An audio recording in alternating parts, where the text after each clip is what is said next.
The morning Evelyn learned her husband was bringing another woman into her home began in silence.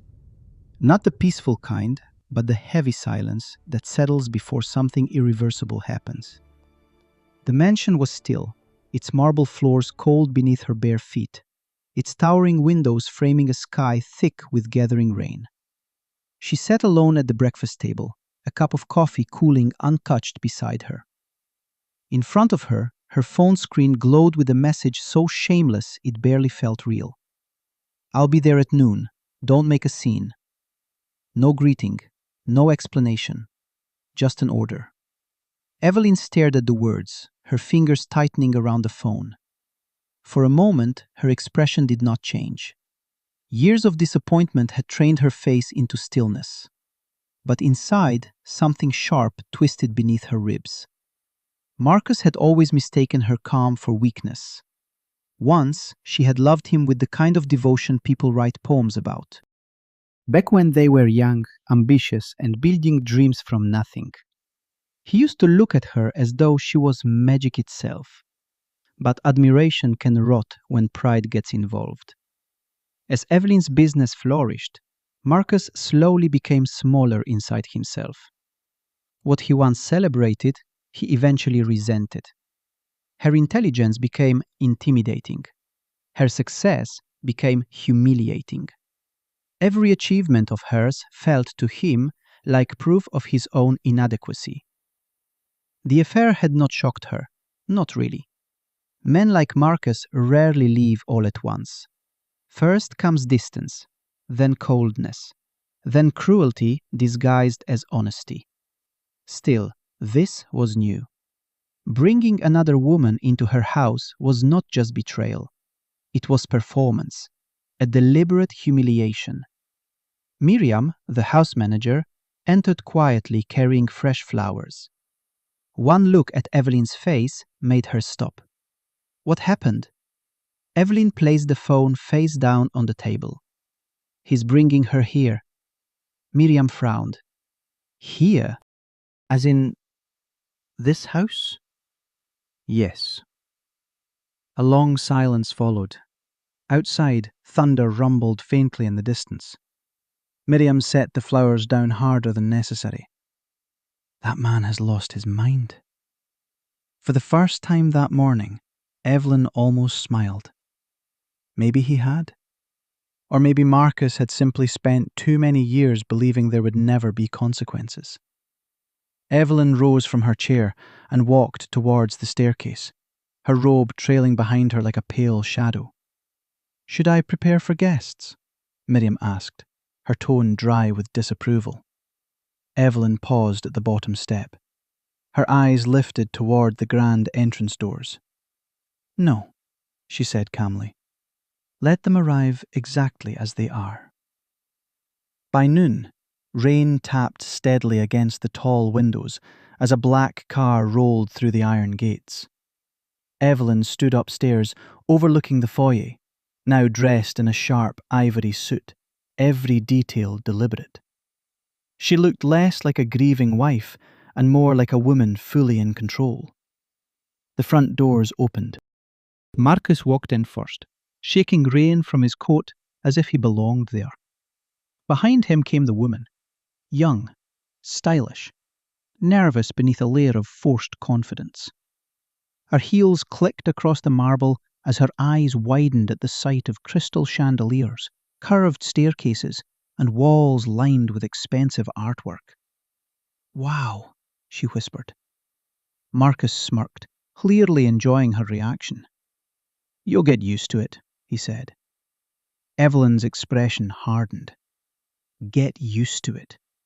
As if this was already hers. As if years of sacrifice could be erased by arrogance.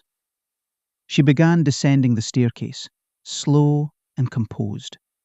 The sound of her heels silenced the room. Marcus looked up first. His face shifted slightly, caught between surprise and irritation. The younger woman frowned. "Marcus, you said she wouldn't be here." Evelyn reached the final step. "And yet," she said coolly, "here I am."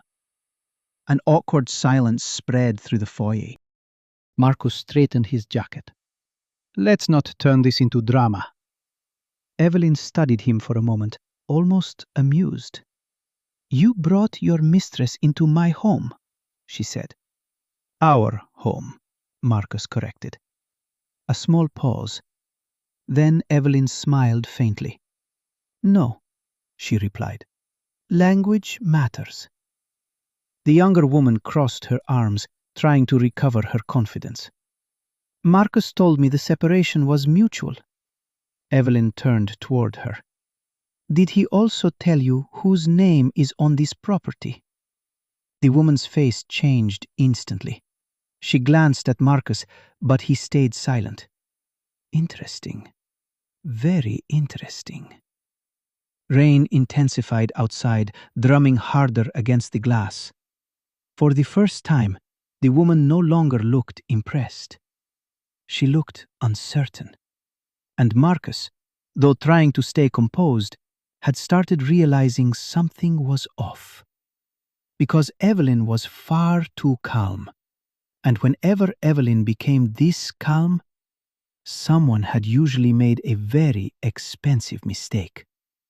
Marcus stepped closer, irritation flashing across his face. What exactly are you doing? He asked. Evelyn tilted her head slightly, her voice calm. Watching? The younger woman shifted uncomfortably. Her earlier confidence was fading by the second. She had walked in expecting a victory lap. Instead, she felt like an uninvited guest at the wrong address. Marcus exhaled sharply. The marriage is over, Evelyn. The words hung in the air. Cold. Final. Late. Evelyn gave a small nod, as if agreeing with something obvious. Yes, she said. It has been for a while. That response caught him off guard. No tears. No pleading. No emotional scene for him to dismiss. Just certainty. The kind that makes people nervous. The younger woman looked between them. Can we not do this right now? But no one answered her. Marcus narrowed his eyes. You're acting strange. A faint smile touched Evelyn's lips. Am I? She glanced at the clock on the wall. 11:59. Almost time. Outside, thunder rolled across the sky. Marcus followed her gaze, now visibly suspicious. What's going on? Evelyn folded her hands neatly in front of her. For a moment, the room felt impossibly still. Then, the sound of the front door opening echoed through the mansion. Not one set of footsteps. Several. Heavy, coordinated, intentional. Marcus turned toward the hallway, confusion spreading across his face. The younger woman stood upright, suddenly alert. Evelyn finally looked at him fully. This time, there was no softness left in her expression, only clarity. Perfect timing, she said. And then the footsteps grew louder. 2 uniformed security officers entered the room. Behind them walked a sharply dressed lawyer holding a leather folder. Everything changed in an instant. Marcus froze. What is this? He demanded. Evelyn didn't move. Security, she answered simply. One of the officers stepped forward. Mr. Marcus Hale? Marcus swallowed. Yes? You are no longer authorized to access this property. Silence. The younger woman blinked. Wait, what? Marcus let out a short laugh, but it sounded forced. This is ridiculous. The lawyer calmly opened the folder and placed several documents on the table. This estate is legally owned solely by Ms. Evelyn Carter, he said. Ownership verification was finalized this morning.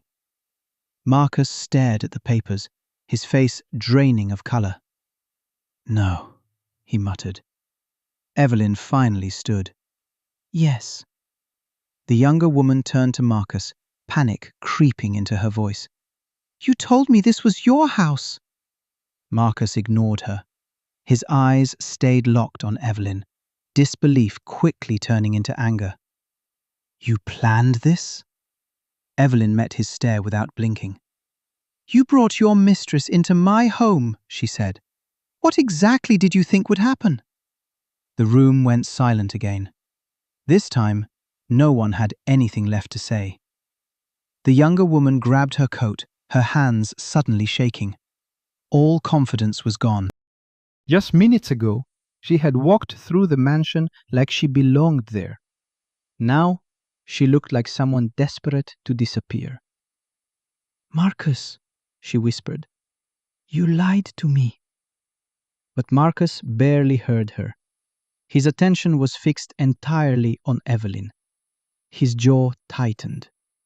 "You're humiliating me." For the first time that day, Evelyn let out a quiet laugh. Not cruel, just honest. "No," she said. "You did that yourself." The words landed harder than any scream could have. Marcus stepped forward, lowering his voice. "This isn't over." Evelyn's expression didn't change. "Oh, it is." She nodded once toward the door. Security immediately moved closer. A clear signal. Time was up.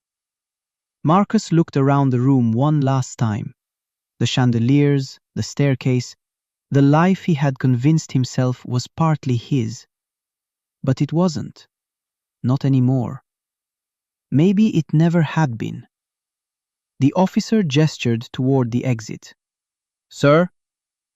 Marcus clenched his fists, then finally turned. Without another word, he walked toward the door. The younger woman hurried after him, heels clicking unevenly against marble. The massive front doors opened. Cold air rushed in. Then both of them disappeared into the rain. The doors shut behind them with a deep, final sound. Silence returned to the mansion. A different kind this time. Cleaner, lighter. Evelyn stood still for a moment, staring at the wet footprints left across the marble floor. Small traces of chaos, already temporary. Miriam appeared from the hallway and crossed her arms. "Well," she said, glancing at the mess, "that was satisfying." A faint smile touched Evelyn's lips. "For you, maybe." Miriam raised an eyebrow. "Not for you?" Evelyn looked toward the large windows, where rain still slid slowly down the glass. Not satisfaction, not revenge, just relief. Like finally setting down something heavy after carrying it for too long. She exhaled quietly. "It's over." Miriam studied her face carefully, and for the first time in years, Evelyn actually looked peaceful. Evelyn walked slowly toward the window. Outside, the storm was beginning to calm. Rain softened. Clouds shifted. A pale strip of sunlight broke through the gray sky. She rested one hand against the cold glass. For years, she had confused patience with loyalty, silence with strength, sacrifice with love. Not anymore. Some endings don't arrive with heartbreak. They arrive with clarity, the kind that changes everything. Behind her, the mansion felt different now, quieter, as if even the walls could finally breathe again. Miriam stepped beside her, following her gaze outside. "So," she asked softly, "what now?" Evelyn was quiet for a moment. Then she smiled, a real one this time. "Now," she said, "now I enjoy my house." Simple, but after everything, it felt revolutionary.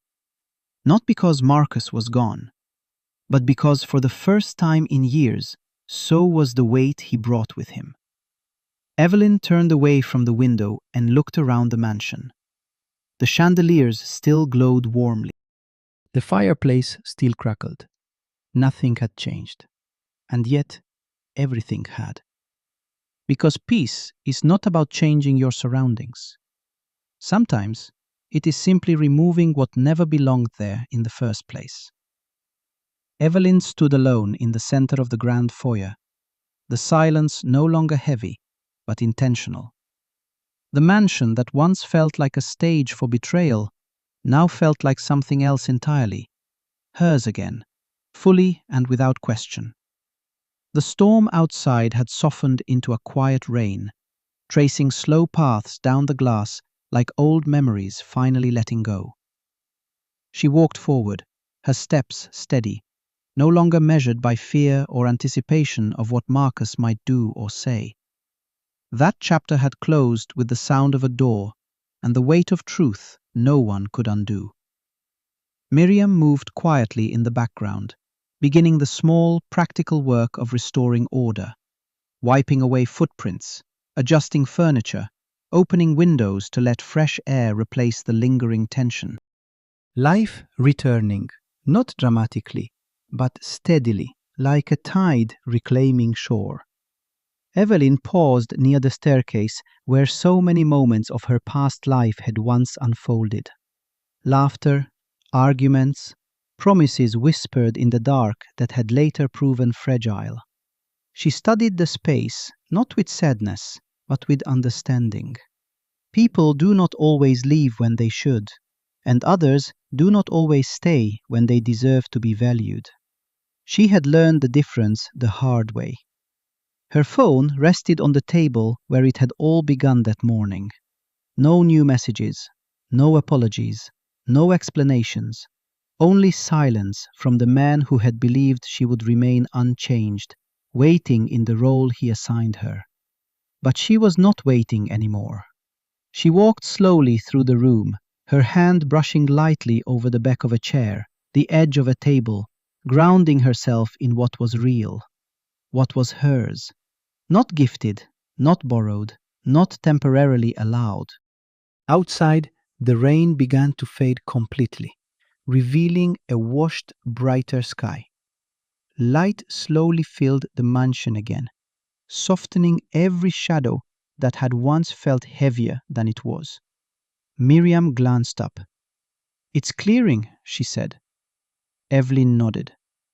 "Good." A pause. Then, quietly, almost to herself, she added, "Let it all clear." And for the first time in a long time, the house did not feel like a place built on someone else's approval or presence. It felt like a beginning. Not loud, not dramatic, just certain. And in that certainty, Evelyn finally understood. What is truly yours does not need to be taken back in anger. It only needs to be recognized in truth.